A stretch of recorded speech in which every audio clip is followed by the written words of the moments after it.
Darlings, it's Mummy, Sybil Brunson, coming to you live on a Thursday at the beginning of March in 2022. And I've just been out, even though it's only 45 degrees or something out here, I've been out doing a little bit of gardening and weeding and sort of cleaning up. I haven't uncovered any of the soil yet. I don't want to leave it unprotected, or the seedlings or the buds that are beginning there, whatever. But I've been doing some things. I've been bringing up some more rocks for my little garden wall. And of course, little Jordan's rocks are waiting. Let me show them to you. Well, here are some of them.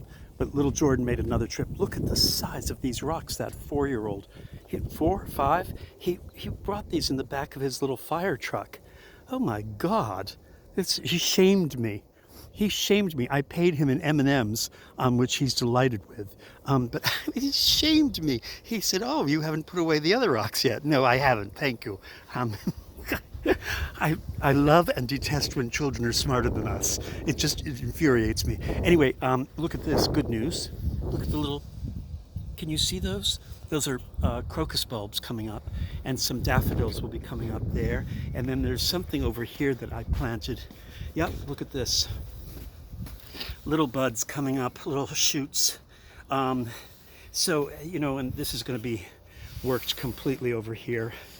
My hydrangea, I'm afraid to prune it back because I know that some of those are viable buds, but some aren't. So I'll have to see what's a dead stick and what isn't. Anyway, look what the neighbor's dogs have been doing. They pee in the garden, first of all, and then they knock over the lights and whatever. Anyway, I'm just going to address something real quick. With the world the way it is, and with troubles all over the place, and terrible troubles in the Ukraine, most especially, but other parts of the world. All I can say is that we can do our best. We can donate money to the Red Cross or to relief organizations that we know are reliable, and we can try and do the very best we can. Having said that, on days, I don't tell everybody about my physical maladies or my illnesses or whatever, even at my great age now, but I'm going to say this.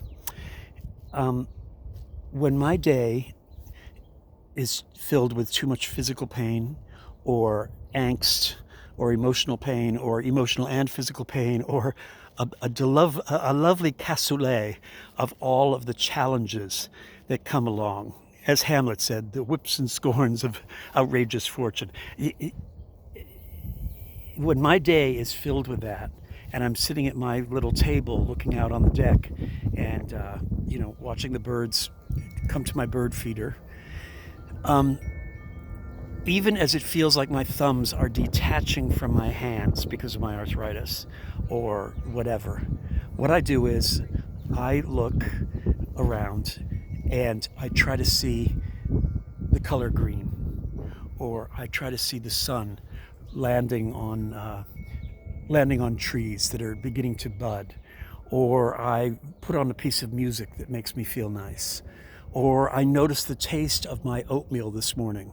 Yes, I had Quaker apple cinnamon mixed with maple honey or whatever it was. I did the 2 packs and mixed them together. The smallest things.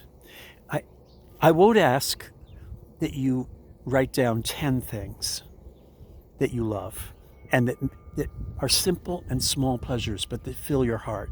I won't ask for 10. I know that people in my own family can't even find 10. They can't find 3. But I'm going to ask you to find 1.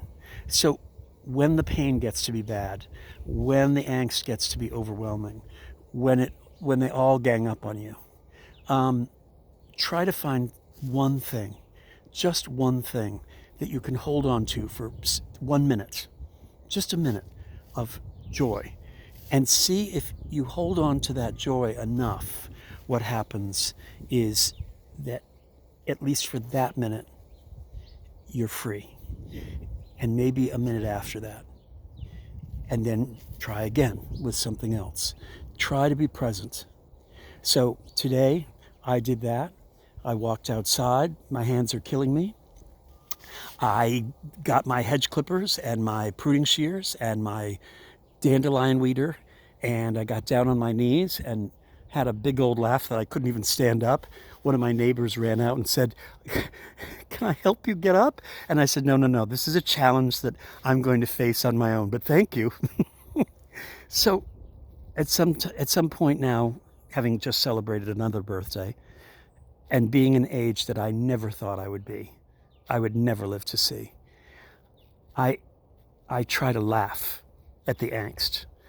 I try to point and laugh at the arthritis. And I try to embrace and be thankful for the beautiful things, however small, that are in my life. So that's it for me. And I want you to remember that you should always remember to be in the world and of the world, and to remember to be present, to be mindful, and to be grateful. And to always remember that everything you see and smell and taste and hear and touch and hold in your hand and your heart, it's all borrowed. This is all borrowed.